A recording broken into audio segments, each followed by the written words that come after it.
আল্লাহ আমরা বড় গুনাহগার। আল্লাহ গুনাহ করতে করতে গুনাহ আল্লাহ গুনার দরিয়ায় পড়ে গেছি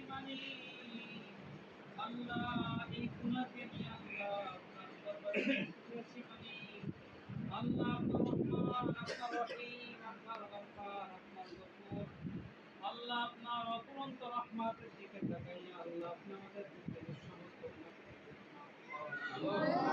আল্লাহ আপনি আমাদের প্রত্যেককে কবুল করে নিন আল্লাহ দুনিয়া আখিরাতের জন্য কবুল করে নিন আল্লাহ আপনি আমাদের প্রত্যেককে নেক হায়াত দান করে দিন।